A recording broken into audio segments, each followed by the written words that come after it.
Amen. Amen. Nous vous disons bonsoir. Que le Seigneur vous bénisse. Est-ce qu'on peut acclamer pour nous-mêmes?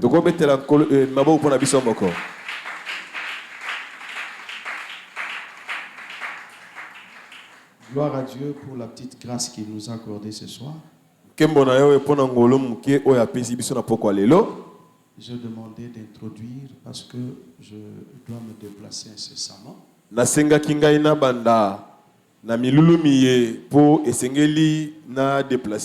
Et j'aimerais introduire dans ce grand thème qui est si important.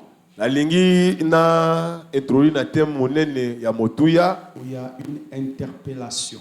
Où il y a un père. Où il y a un père qui avait compris quelque chose négligé par les enfants. Josué s'est retrouvé devant une génération qui n'avait pas connu Dieu dans toute sa grandeur et dans toute sa puissance. Et se rassembla à Silo. Silo appartenait à la tribu d'Ephraïm. C'est là où ils ont jugé bon d'y placer l'état-major du sacerdoce. À chaque fois qu'ils avaient besoin de Dieu, tous ils devraient se rassembler à Silo. C'est là où il y avait la présence de l'Éternel. Et à chaque fois que le peuple voulait entendre Dieu, tous ils devaient se retrouver à Silo. C'est que j'ai compris qu'il y a deux gens des tribus qui avaient une grâce d'être une adresse de Dieu.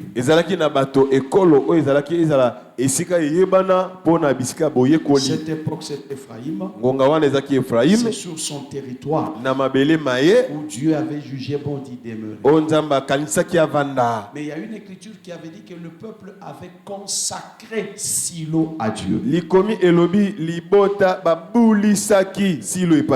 J'ai compris qu'il y a deux choses. Un peuple peut consacrer à Dieu un lieu. Et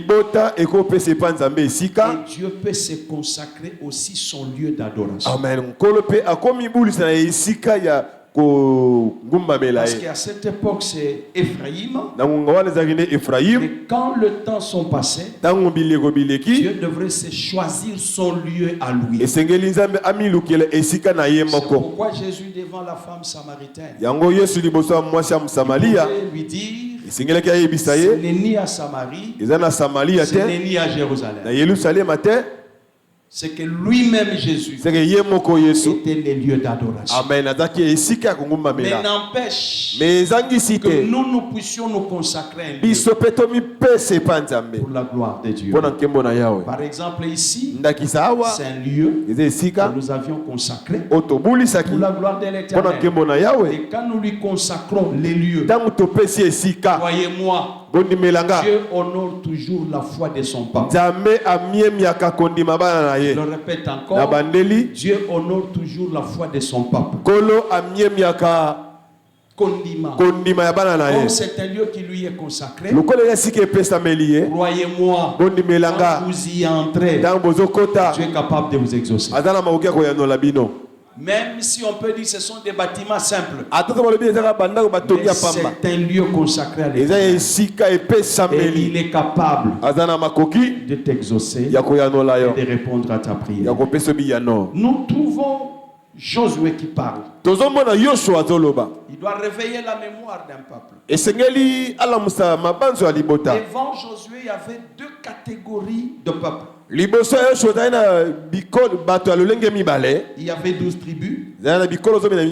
mais subdivisé en deux. Mais kabonaki na mibale. 5, 7. Mitano pe sambo. Il y avait le 5 qui avait déjà conquis leur territoire. Ezaki mitano ezo déjà mabele na bango. Notamment la tribu de Juda. Ekolo Yuda.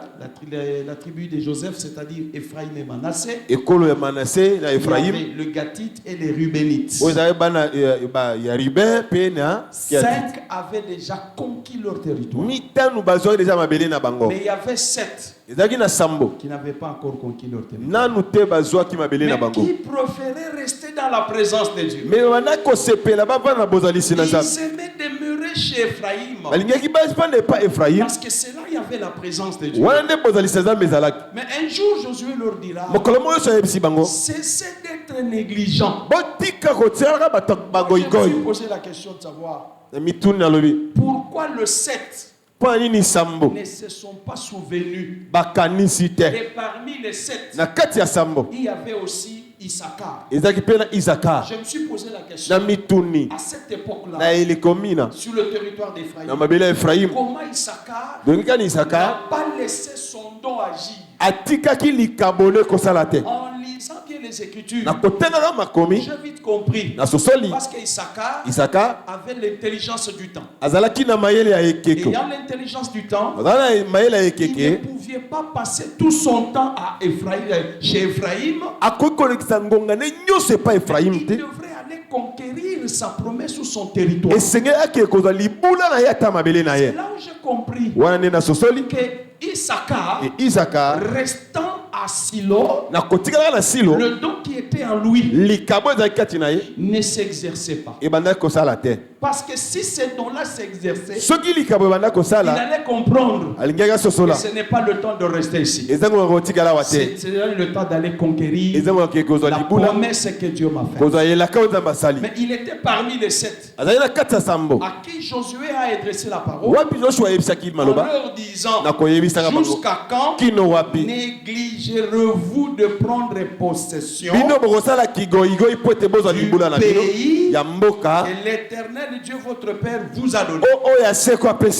C'est qu'un père a constaté une certaine négligence qui caractérisait les 7 tribus, mais qui étaient dans la présence de Dieu. C'est là où j'ai compris on peut être dans la présence de Dieu, mais il y a de ces choses qui nécessitent d'aller les conquérir. Tu peux passer tout ton temps dans la prière, c'est beau bien, mais il y a de ces choses que tu n'obtiendras jamais dans la prière. Mais il y a de ces choses pour les obtenir.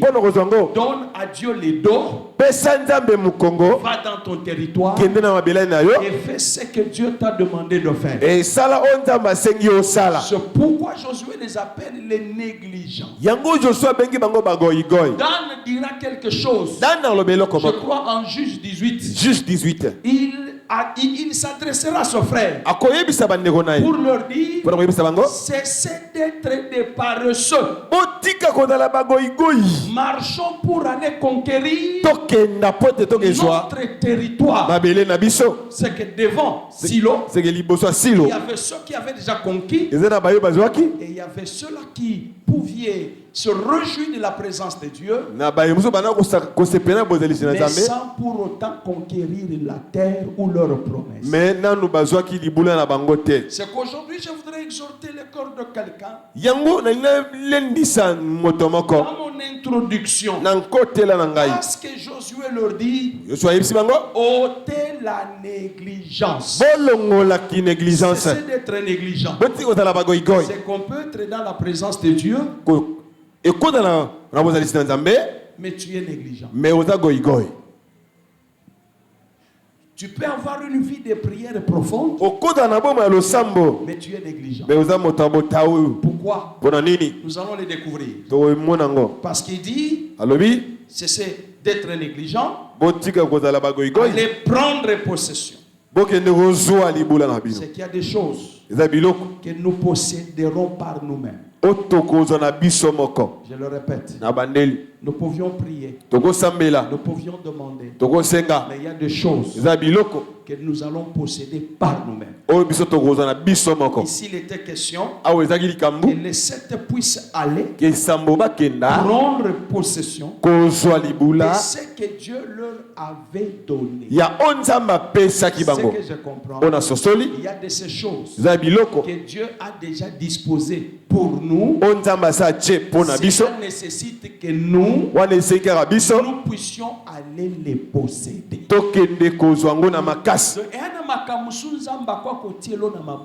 Il y a d'autres choses, Dieu ne peut pas venir les déposer entre tes mains.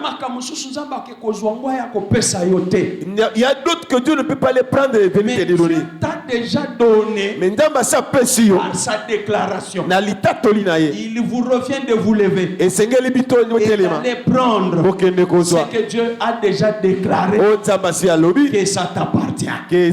Si tu ne te lèves pas, tu observeras les choses de loin. Tu verras les autres posséder et toi tu resteras dans l'anonymat. Comment tu peux les avoir? Mais il te revient de te lever et d'aller prendre. Il demande aux 7: levez-vous, cessez d'être des négligents. En d'autres termes, cessez d'être des paresseux. Allez-y, conquérir ce que Dieu vous a déjà donné. Il m'est revenu en tête de me poser la question: qu'est-ce que Dieu leur avait donné? Qu'est-ce que Dieu avait disposé pour le peuple? Si nous ne savions pas ce que l'Éternel a déjà disposé pour nous, nous risquerons de demander, nous risquerons de demander ce qu'il n'a pas disposé pour nous. C'est pourquoi j'ai cherché à comprendre ce que l'Éternel a disposé pour nous. Deutéronome chapitre 11. Nous commençons au verset 11. 11.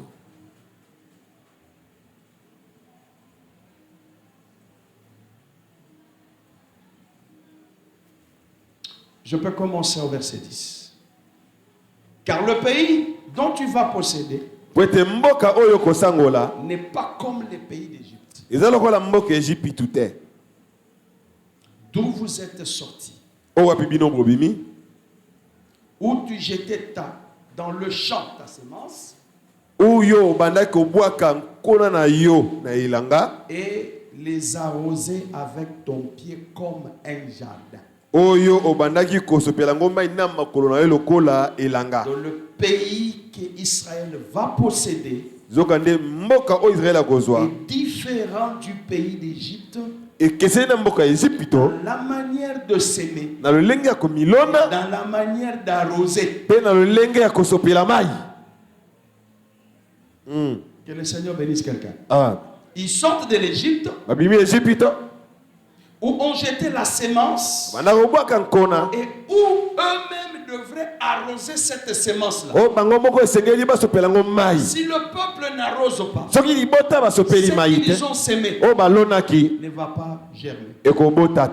Mais écoutez ce que l'Éternel dit. Le pays que vous allez posséder, c'est un pays de montagnes et de vallées qui boit les eaux de la pluie du ciel. La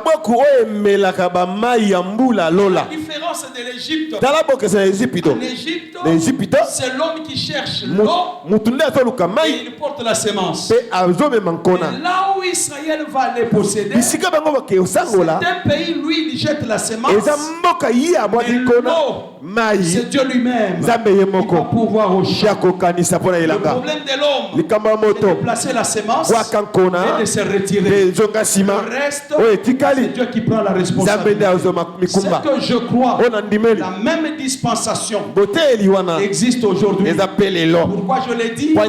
Quand toi tu sèmes, c'est que la pluie, c'est Dieu qui va l'amener. Et quand tu amènes la pluie, ce serait une quantité d'eau suffisante pour faire germer la plante. Mais en Égypte, l'homme peut se fatiguer, ne pas amener une quantité suffisante. Et à ce moment-là, son travail sera vain. Mais dans la dispensation de Canaan, il n'y aura pas un travail inutile. Toi, tu sais, Dieu lui-même s'en charge pour arroser. C'est que moi je crois. L'Éternel est capable de t'attendre. Toi, tu sèmes. Lui, il amène la faveur. Je parle de la faveur comme étant la pluie. Ça, c'est Salomon qui parle. Et la pluie du printemps, c'est aussi une faveur. Pour dire, quand tu sèmes dans l'œuvre de Dieu, la faveur comme étant la pluie accompagnera ce que tu es en train de faire. C'est là où je comprends l'écriture qui dit, quand tu sèmes, que tu veilles ou pas, que tu sois là ou pas, la semence germera, croîtra de soi-même. Qui fait croître la semence? C'est Dieu lui-même qui en prend la responsabilité. C'est que nos vies, ce sont de semences dans un champ qui s'appelle l'église. Comme tu es semence, moi aussi une semence. Comme nous sommes sémés dans les champs églises, Dieu lui-même viendra avec la faveur qui doit nous accompagner pour nous doter la réussite dans tout ce que nous faisons. C'est là où j'ai la ferme foi. Si tu es la semence de Dieu, Dieu lui-même pourvoira afin que la croissance se manifeste dans ta vie. Si tu me donnes un amen que cela s'accomplisse dans ta vie. Quand tu as une semence, crois-moi, la faveur de Dieu sera comme une pluie dans ta vie. Que les gens t'accompagnent ou pas, mais que la faveur de Dieu t'accompagne. Que les gens te soutiennent ou pas, que la faveur de Dieu te soutienne. Que les gens s'intéressent à toi ou pas, que la faveur de Dieu s'intéresse à toi. Si tu comprends que Dieu c'est une pluie dans le pays de Canaan, or Canaan c'est la parole. Dans la parole, Dieu se manifeste pour accompagner ce que lui-même a déclaré pour que cela s'accomplisse. Que Dieu bénisse quelqu'un ce soir. Alors il continue pour dire, le pays que vous allez posséder, c'est un pays de montagnes et de vallées. C'est que je comprends. Quand Josué leur dit, jusqu'à quand négligerez-vous d'aller prendre possession? C'est qu'il le poussait à aller posséder les montagnes et les vallées. C'est que être négligent, c'est ne pas connaître la valeur de ce que Dieu t'a promis. C'est ne pas connaître la valeur de ce que tu dois prendre. Mais si tu es un fils prudent, tu opéreras dans la négligence. Pourquoi? Parce que tu connais la valeur de ce que tu vas posséder. Là, je parle à Samson. Quand bien même le lion est venu devant lui, alors que lui, il allait prendre sa femme, il allait voir sa femme avec lui, le lion est venu. Samson pouvait dire, j'abandonne la démarche. Le lion, c'est comme un obstacle. Il m'empêche d'avancer. Je peux abandonner la démarche. Il peut dire à ses parents, retournons, parce qu'il y a un mauvais signe. La présence d'un lion qui est en train de me barricader le chemin. Mais Samson, connaissant la valeur de ce qui était dans cette femme, il affrontait les lions. Quand tu comprends, quand tu connais la valeur de ce que tu dois posséder, tu ne reculeras jamais devant les obstacles. Tu n'abandonneras jamais d'avancer. Pourquoi? La valeur de ce que tu vas posséder est en train de te réclamer. Il y a de ce genre qui sont réclamés par des valeurs. Ils peuvent se dire, je suis pris prêt à payer n'importe quel prix. Parce que la valeur qui est là est en train de me réclamer. Je ne peux pas abandonner. C'est ça Samson. Il n'a pas abandonné. Il a affronté les lions à cause de la valeur. C'est pour dire à quelqu'un, bien aimé, si tu connais ce que tu dois posséder, si tu connais ta promesse, tu n'abandonneras jamais devant les difficultés du présent. Ce qui nous attend est plus glorieux. Ce qui nous attend est plus précieux. Pour nous, ce sont d'être négligents. Allons pour conquérir, quels soient les défis. Permettez-moi ce soir, je ne serai pas sur la terre, je vais faire un effort de prendre la valeur. Et Josué avait compris. Ne vous négligez pas. Allez prendre possession. Mais posséder quoi? Les montagnes et les vallées. Moi, je me suis posé la question. Josué, qu'est-ce qu'il y a dans la vallée? Qu'est-ce qu'il y a dans les montagnes? Pour que ceux qui sont restés puissent aller conquérir chacun pour sa part sa montagne et sa vallée. Ce que je comprends, dans la parole, il y a des montagnes, il y a des vallées que nous devions posséder. Dans la marche vers l'éternité, il y a les montagnes, il y a les vallées que nous devions posséder. Le peut arriver que c'est lui qui conquit premièrement sa montagne. Si tu n'es pas encore arrivé là, là je vois quelqu'un qui demande, il dit, va dire à ton père, me donner la montagne. Pourquoi a-t-il réclamé la montagne? Ce que j'ai compris, la montagne, c'est toute une adresse. Il faut posséder. Oui. Noé dit Amen. Parce que quand le déluge est arrivé, le déluge avait une montagne réservée à Noé. Tant que tu fais semblant, l'autre est en train de dire aussi Amen. Quand les jugements étaient tombés à Sodome, les anges connaissaient que nous avons une adresse à te donner. Ce n'est pas sur la terre, c'est sur la montagne. Même si tu ne crois pas, quand la mort arrive chez Jésus, il y avait aussi une montagne où le Fils de l'homme devait être crucifié. C'est que je comprends, il y a une adresse que nous devions conquérir. C'est que cet enseignement vient pour interpeller tout un chacun de nous. Il y a une montagne que nous devions posséder et conquérir. Ne pas croiser les bras, ne pas observer les autres. Mais dans ta vie, il y a aussi une montagne. Moi je me suis dit, Seigneur, en élevant l'âge de Noé, il pouvait la déposer au même endroit. Mais pourquoi Dieu va déposer cette arche au sommet? Est-ce que Noé le savait qu'il devait posséder une montagne? Il ne le savait pas. Et du moins nous savions aujourd'hui qu'Israël devrait posséder la montagne. On ne peut pas posséder la montagne sans commencer par la vallée. C'est David qui m'interpelle pour me dire il n'y a pas de montagne à posséder sans passer par la vallée. C'est David qui dit quand je marche dans la vallée de l'ombre de la mort, je ne crains aucun mal, car ton bâton ta houlette me rassurent. Mais il partait où? C'est dans les combats avec Goliath.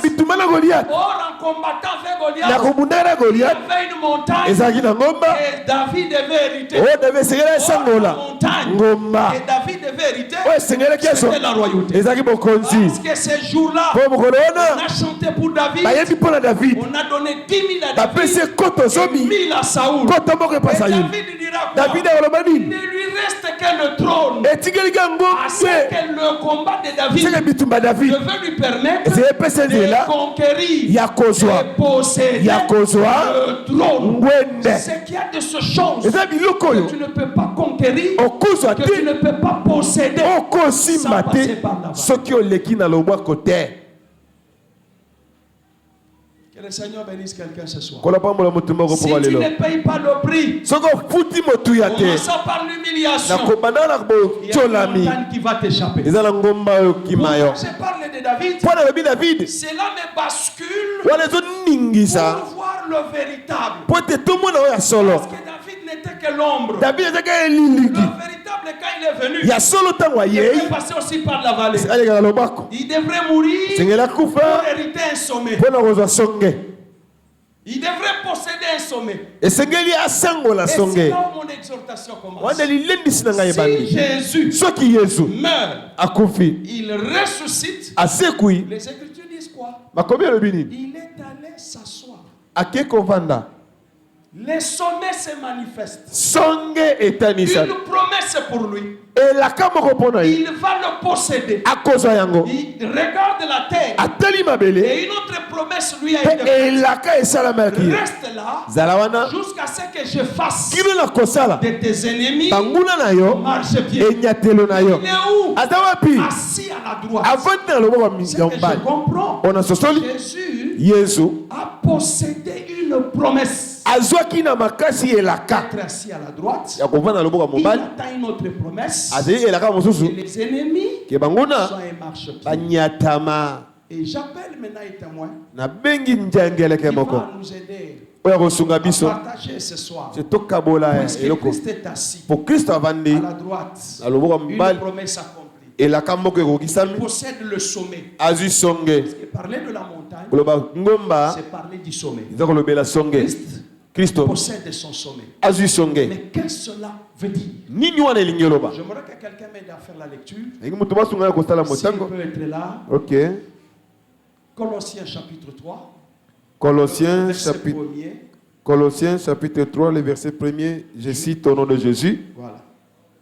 Si donc vous êtes ressuscités avec Christ, cherchez les choses d'en haut, où Christ est assis à la droite de Dieu. Merci. Continuez. Affectionnez-vous aux choses d'en haut et non à celles qui sont sur la terre. Voilà. Le Christ assis à la droite. L'Écriture dit. L'Écriture nous recommande nous. L'Écriture nous interpelle. À ne pas être des négligents. Qu'est-ce que l'Écriture dit? Cherchez les choses d'en haut. Nous qui sommes sur la terre. Mais l'Écriture nous interpelle à cesser d'être des négligents. Pour que nous cherchions les choses d'en haut. Christ est assis à la droite de Dieu. Peuple d'Élohim et de moi. J'aimerais parler encore dans notre responsabilité ce soir. Que cherchons-nous en venant à l'église? Que cherchons-nous à posséder? Qu'est-ce que nous voulons être? Qu'est-ce que nous voulons devenir? Qu'est-ce que nous voulons prendre? À chaque fois que nous arrivons ici, l'Écriture nous dit cherchez. Une autre dira cherchez premièrement le royaume des cieux. Et le reste sera donné par ce coup. C'est qu'à chaque fois que nous venons, nous devons chercher le royaume. Mais Paul ici dit chercher les choses en haut. C'est que nous devions cesser d'être des négligents. Chacun de nous doit s'élever pour aller chercher les choses qui sont en haut. Les choses qui sont les sommets. Les choses qui se séparent avec la terre. C'est ça la raison du deuxième jour. Le deuxième jour de la création. L'Éternel a séparé les eaux. Il a placé les eaux d'en haut. Il a laissé les eaux aussi d'en bas. Pourquoi les a-t-il séparés? Je comprends le même Dieu. Quand il entre chez Abraham, il doit séparer Ismaël avec Isaac. Il doit séparer Agar avec Sarah. Le deux dimensions représentent Agar comme la terre dans la servitude et Sarai comme les auteurs, les lieux libres d'en haut. C'est que nous devions chercher ce qui est libre, ce qui n'est pas de cette terre. C'est ce que Paul est en train de nous dire. Si vous êtes ressuscité avec Jésus, ne cherche pas ce qui est de la terre. Cherche ce qui est en haut.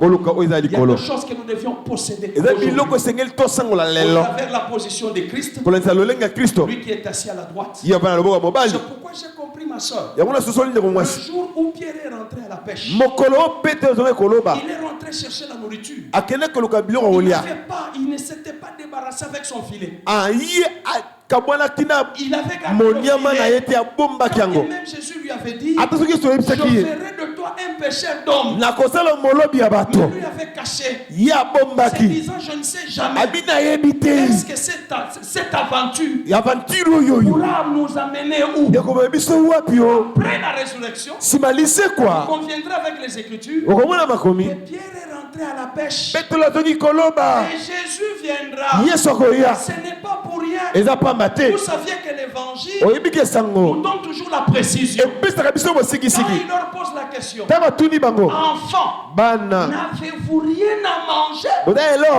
C'est que Pierre, avec son filet, sont allés chercher à manger. Nous disons, l'évangile ne vient pas seulement nous donner à manger. Parce que Jésus dira, l'homme ne vit pas seulement du pain, mais il vit de la parole qui sort de la bouche. C'est que la vie a double dimension. Tu peux la bénéficier par rapport au pain, mais ce qui est meilleur, c'est par rapport à la parole. Je me suis posé la question, pourquoi Jésus dira à Pierre, jette le filet à droite.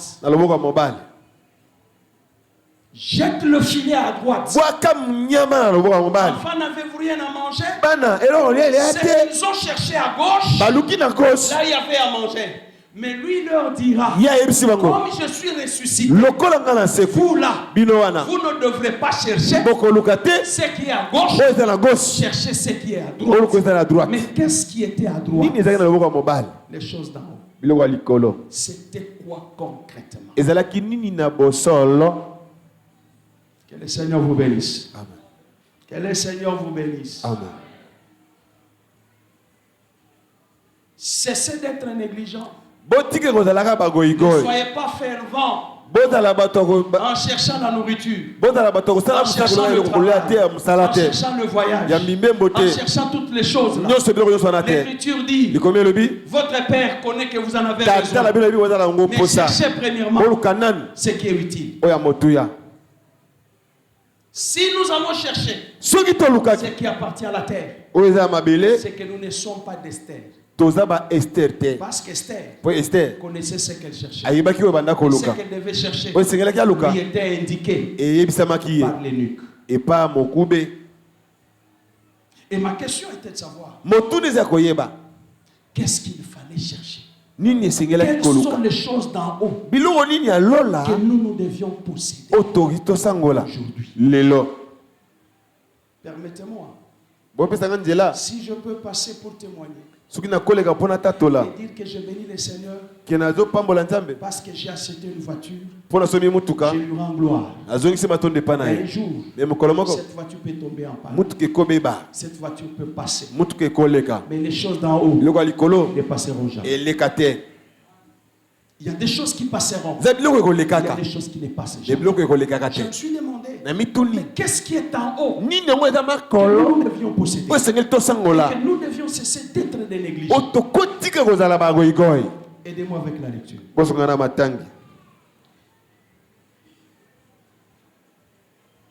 Nous prenons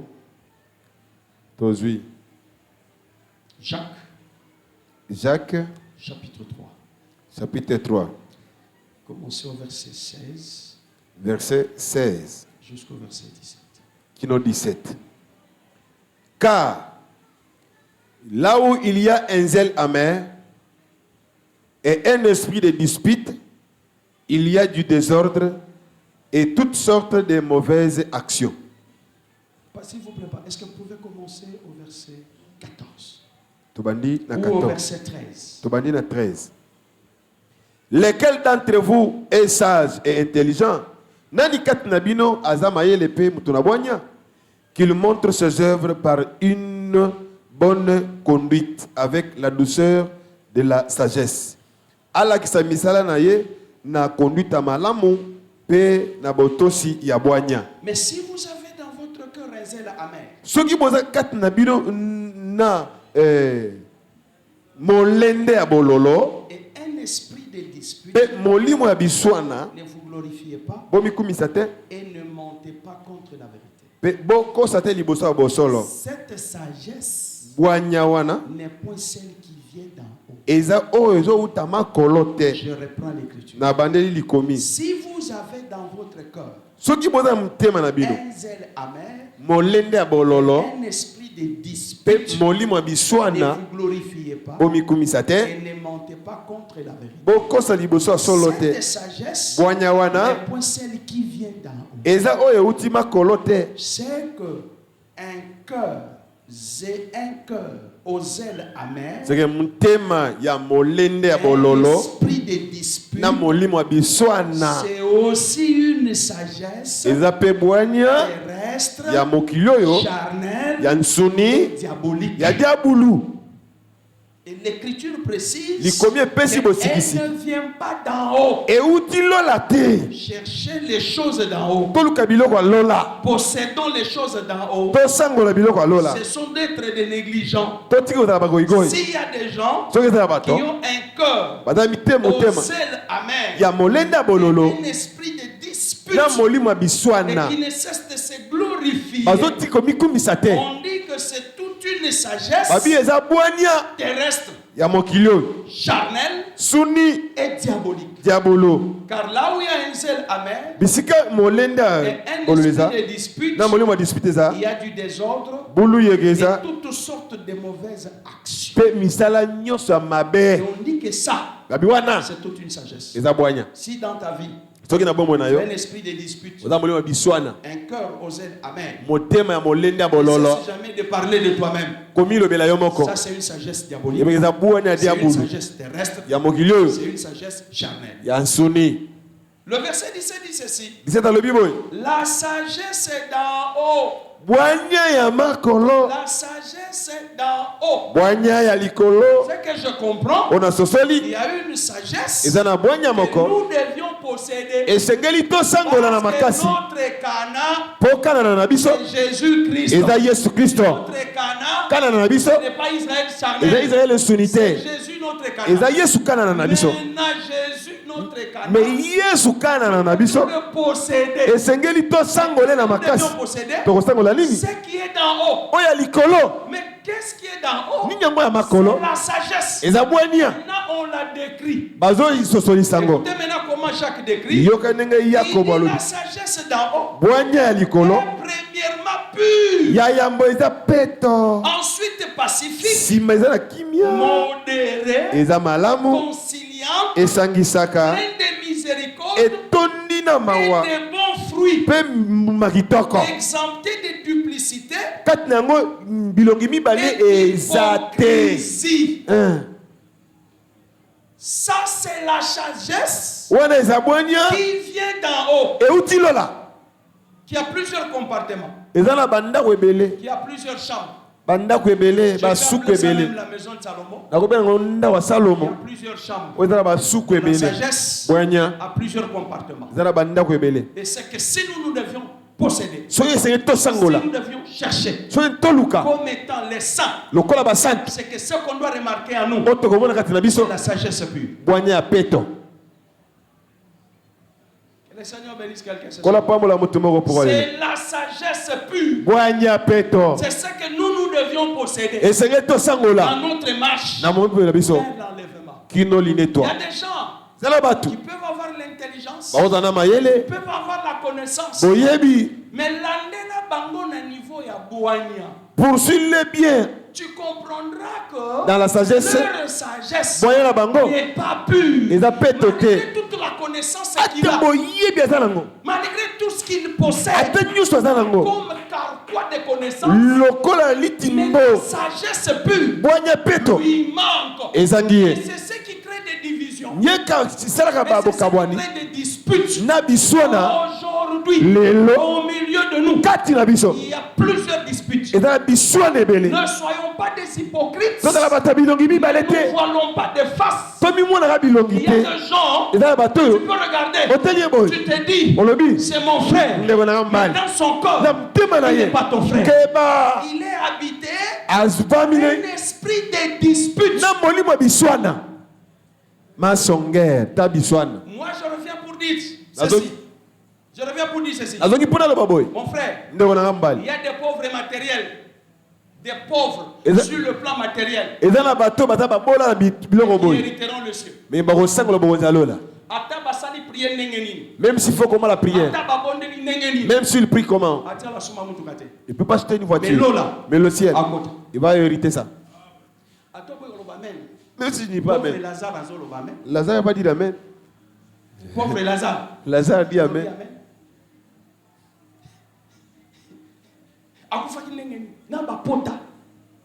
Avec de plaies, des ulcères. Mais il y avait tout un protocole divin. Organisé pour lui. Comme qui dirait, ce qui est utile ne constitue pas l'objet de nos recherches. Alors que le Seigneur est en train de nous interpeller. Cherchons premièrement la sagesse pure.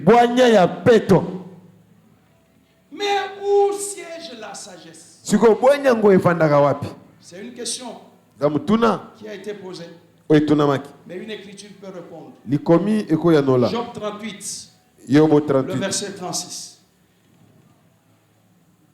Job chapitre 38, le verset 36. 38, verset 36. Il est dit ceci. Qui a mis la sagesse dans le corps? Qui a donné l'intelligence à l'esprit? C'est que la sagesse, nous allons la découvrir dans la qualité de ton cœur. C'est dans le corps où il y a une sagesse diabolique. Et c'est dans le corps où il y a la sagesse pure. L'état de ton corps, c'est le trône d'une sagesse. C'est là où j'ai compris que Salomon, en construisant son trône, il donnait le portrait du cœur sur lequel la sagesse devrait s'asseoir. Il me serait difficile de décrire le trône d'ivoire. Il y avait des lions de gauche à droite. Mais j'ai compris Salomon comme la sagesse, en s'asseyant sur ce trône, il est en train de nous dire, nous aujourd'hui, que votre cœur, c'est le trône où la sagesse viendra s'asseoir. C'est quand on explique le trône de Salomon qu'on doit expliquer le cœur de l'homme. Parce que Jésus doit s'asseoir dans nos cœurs. C'est ce que je comprends. Un cœur sage, un cœur pur devient le siège et Jésus sage pur. Et il doit rester dans notre cœur. Maintenant pose-toi la question. Quelle est la qualité de ton corps? Et qu'est-ce qui siège dans ton corps? Ce qui est vrai dans notre marche, c'est notre cœur qui fait en sorte que soit le ciel nous agrée, soit le ciel nous rejette. Est-ce que sommes-nous à la conquête? Est-ce que la sagesse pure? Ou nous sommes en train de chercher seulement la connaissance? Le pourquoi? La raison de toutes choses. Avec un zèle amer et des disputes. Vous avez la dispute? Tu connais les autres des disputes? Papa, ils ont c'est pas comme ça. Ah. Tu vois, vieux auquel libanda. Et comme molenda bololo. Nous, on a trouvé des gens. Quand tu prêches là, lui ne cherche pas à prendre ce qui est utile pour son âme. Il est en train de te chercher pour te disqualifier. Quelqu'un peut dire,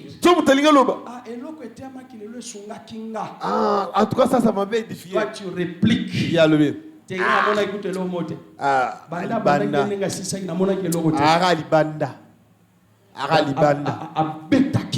En tout cas, déjà, quand tu commences cela, tu définis l'état de ton corps. Moi, je crois toujours l'avoir dit que Moutaroki Koboya Kolia Manga. Quelqu'un peut refuser de manger la mangue. Ou bien peut être content de la mangue.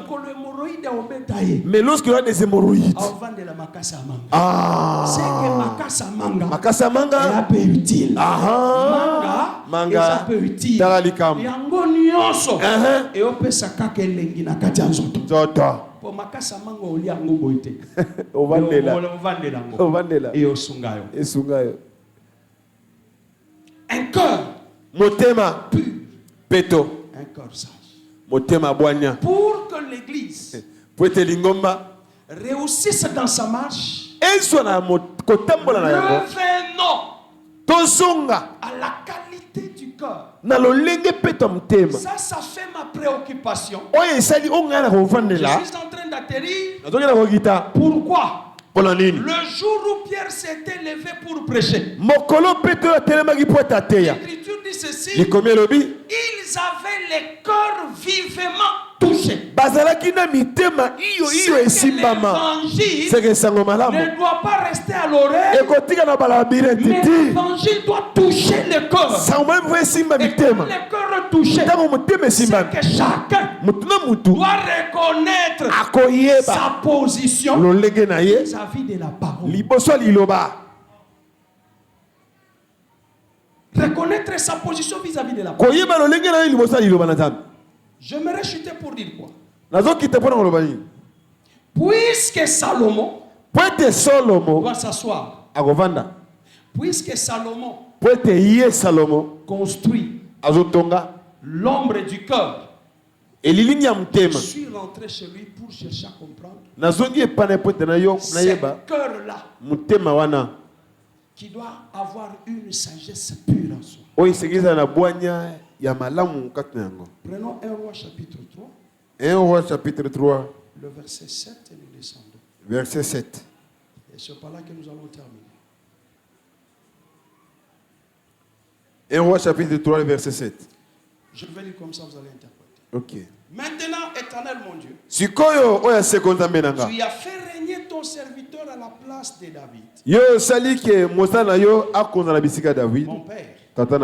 Et moi, je ne suis qu'un jeune homme. Je n'ai point d'expérience. Ça, David reconnaît sa faiblesse. Salomon reconnaît sa faiblesse. Il reconnaît qu'il est encore jeune face aux responsabilités. Ton serviteur, au milieu du peuple que tu as choisi, peuple immense qui ne peut être ni compté ni nombré à cause de sa multitude. Écoutez maintenant le cœur de Salomon. Accorde donc à ton serviteur cœur intelligent. Accorde à ton serviteur un cœur intelligent.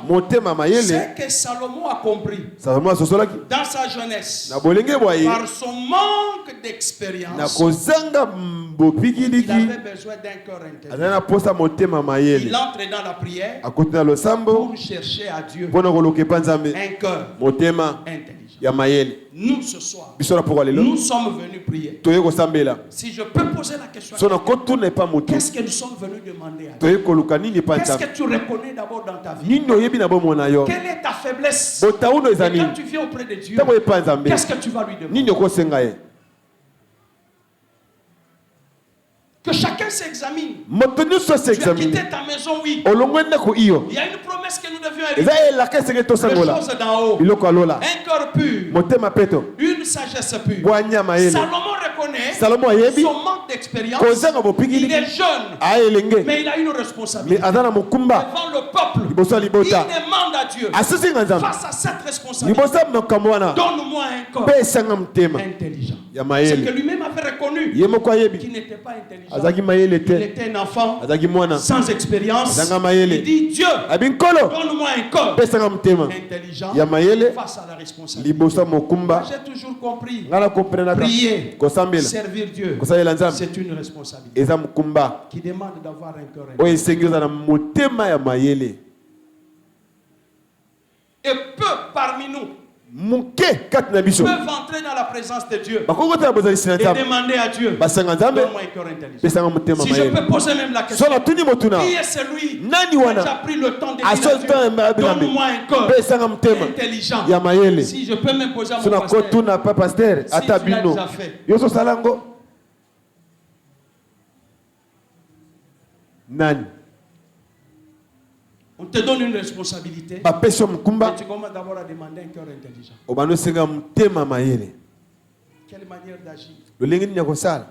Quelle manière de chercher? Donne-moi un cœur intelligent. Pour juger ton peuple, c'est quelle intelligence que Salomon cherche? C'est pour juger le peuple. C'est qu'il refuse de juger selon lui. Il refuse d'appliquer sa propre manière de juger. Vous savez ce qui nous détruit? C'est notre manière de juger les autres.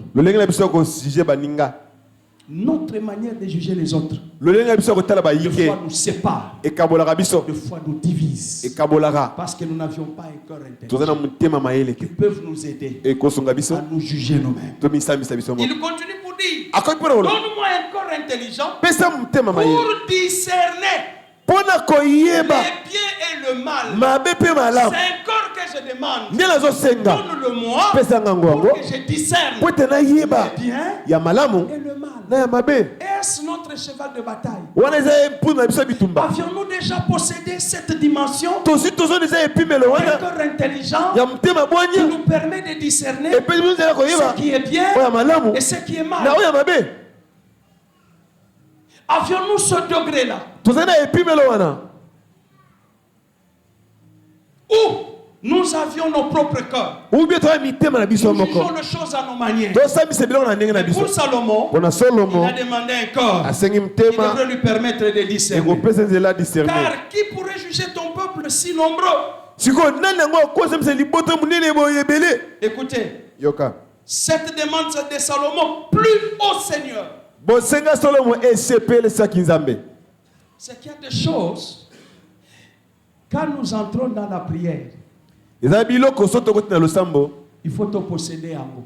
Il faut que nous les possédions. Savoir comment prier et savoir comment demander. Que le Seigneur bénisse quelqu'un. Savoir comment prier et savoir comment demander. Cette demande-là d'un cœur intelligent pour juger, pour discerner, et c'est félicité. Appuie à Dieu. Maintenant écoutez la réplique de Dieu. Et Dieu lui dit, puisque c'est là ce que tu demandes,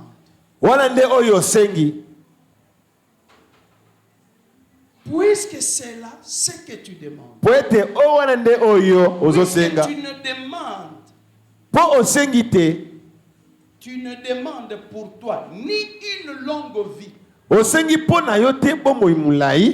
ni les richesses, ni ni la mort de tes ennemis, et que tu demandes l'intelligence pour exercer la justice. Je reviens au verset 11.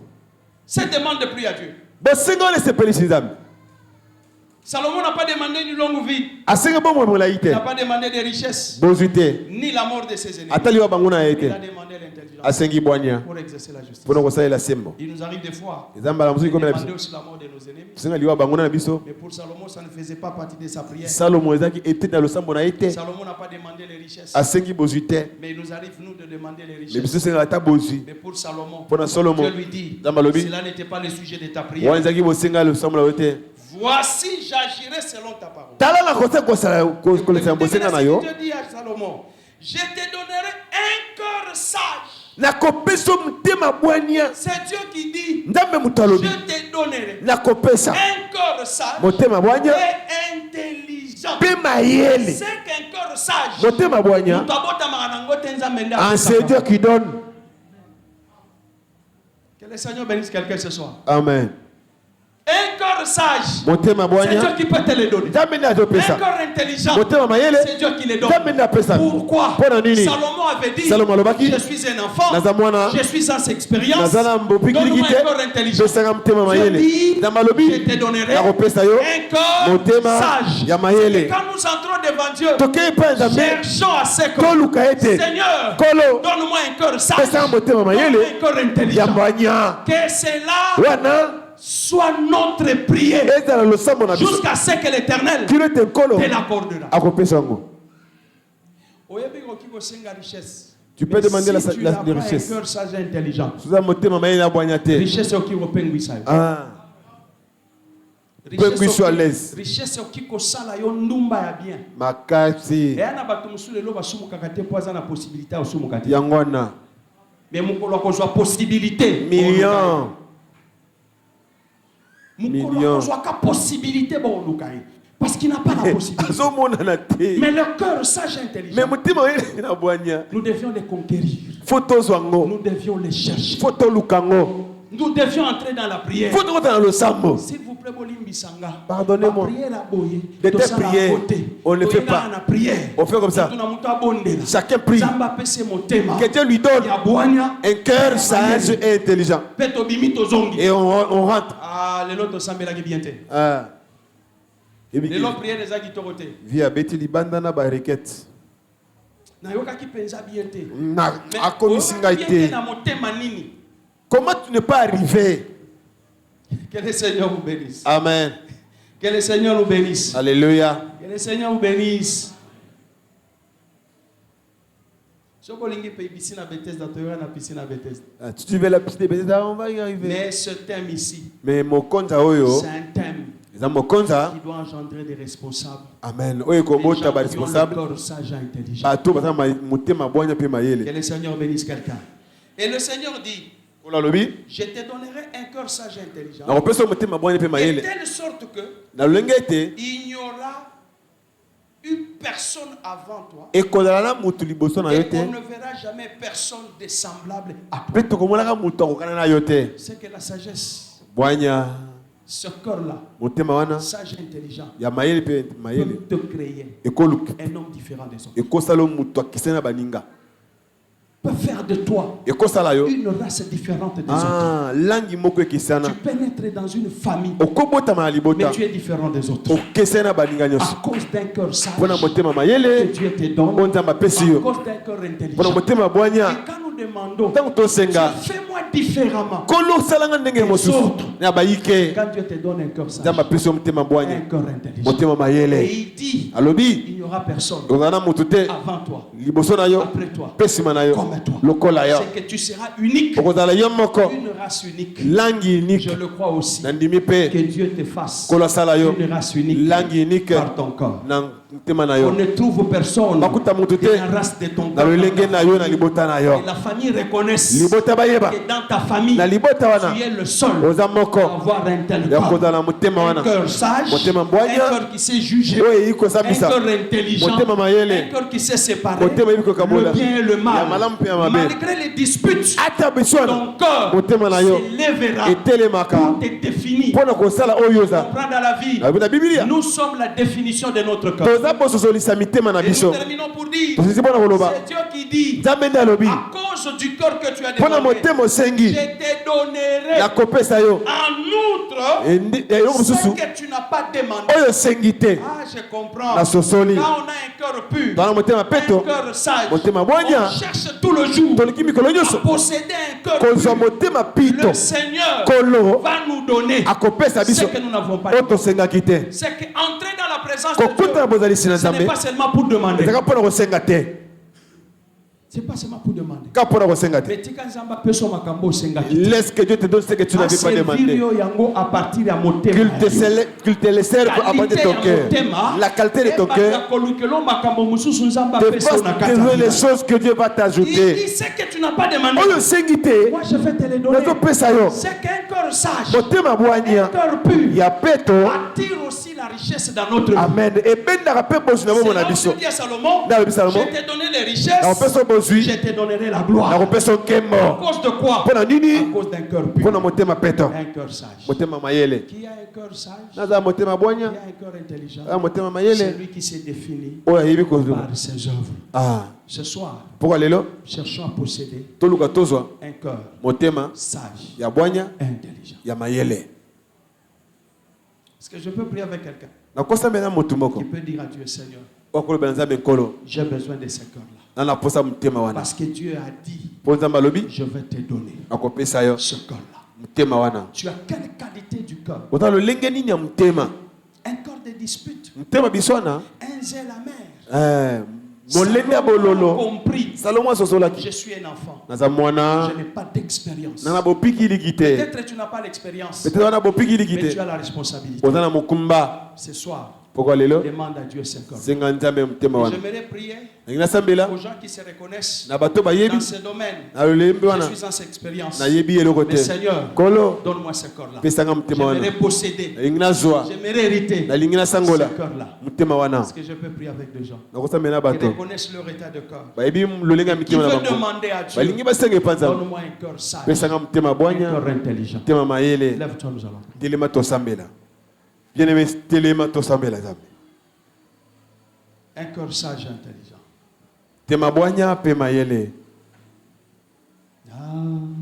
Se pelico salela yo mobikisi na esengo na mipe si mobibana kolo Yesu kamata mata motema nanga Yoso pona ezali ayo Yahweh ba tela kanga na makambwa mapena ngoluna. Salomon dit, garde ton cœur plus que toute autre chose. Regarde ton cœur. Tu as quelle qualité du cœur? Est-ce que tu peux maintenant élever ta voix? Dis à Dieu, Seigneur, donne-moi un cœur sage et intelligent. Que je sois distingué dans cette génération corrompue. Je sois distingué parmi tout le genre de ma famille à cause de la qualité de mon cœur. Nous avions commis des erreurs. On a donné des responsabilités aux gens sans que nous savions leur état d'âme. Leur cœur était sage ou bien intelligent.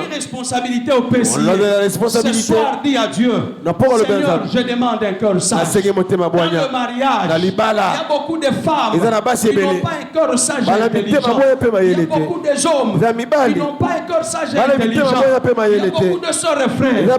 Est-ce que nous pouvions élever nos voix? Est-ce que nous pouvions demander à Dieu Alléluia. De nous donner un tel corps. Alléluia. Que nous soyons sages. Alléluia. Que nous soyons intelligents. Alléluia. Notre manière de marcher. Jésus. Notre manière de vivre. Jésus. Notre manière de nous comporter. Jésus. Que nous nous distinguions Jésus. avec le genre de ce monde. Jésus. Par la qualité du corps. Alléluia. Bien-aimé, un cœur. Alléluia. Dispute. Alléluia. N'est pas des dieux. Demande à ces dieux-là. Est-ce que tu peux lever ta voix, s'il vous plaît? Oh Jésus. Est-ce que tu peux dire, Seigneur, mon cœur, mon cœur. Et à cause de la qualité à mon thème. Jésus, Jésus. Et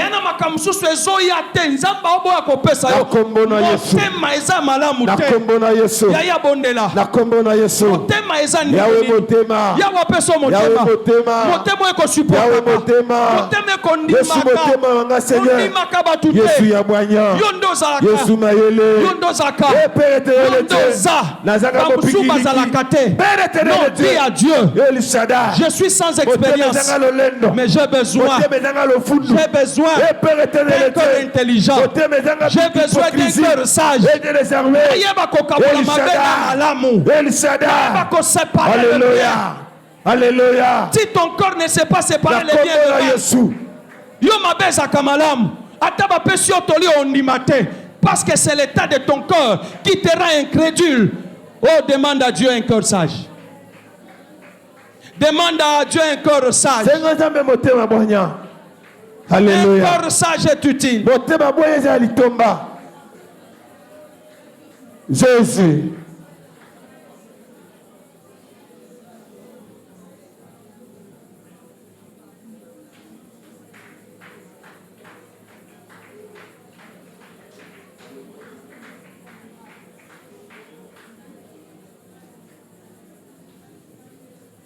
Est-ce que tu peux prier et dire à Dieu, Seigneur, longolanga motema kanda, longolanga motema koswana.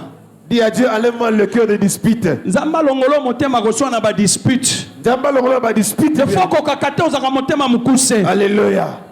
Dis à Dieu, Seigneur, élargis mon cœur. Donne-moi un cœur large. Élargis mon cœur, Seigneur. Alléluia. Donne-moi un cœur large. Jésus. Jésus. Même pardonner, mais pardonner. Alléluia. À cause de l'état du corps. Alléluia. Il y a de ces choses. Alléluia. Jésus. Que tu ne supportes pas.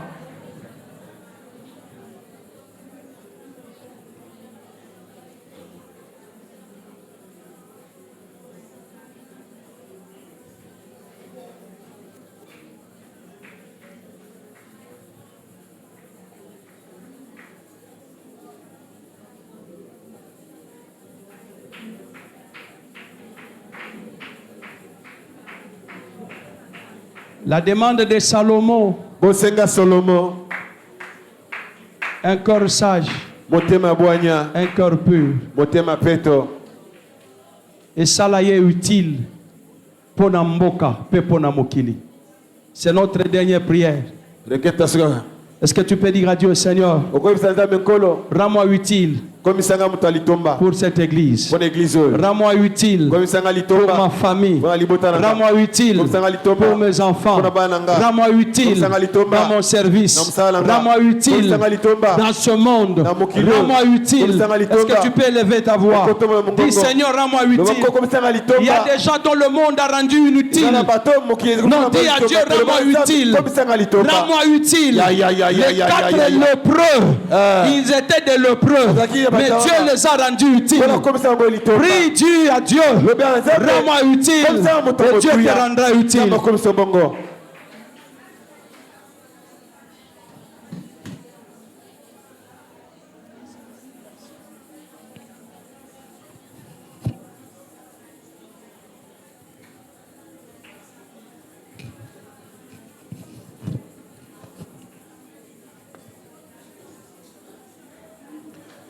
La combo na Yesu.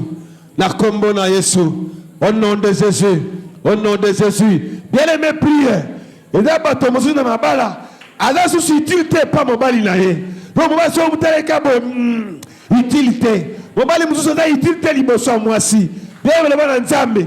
A commission litomba. O koma utile na musala. Ya. Alléluia. Alléluia. Alléluia. Alléluia. Jésus. Merci Seigneur. Bien-aimé, écoutez. Yoka.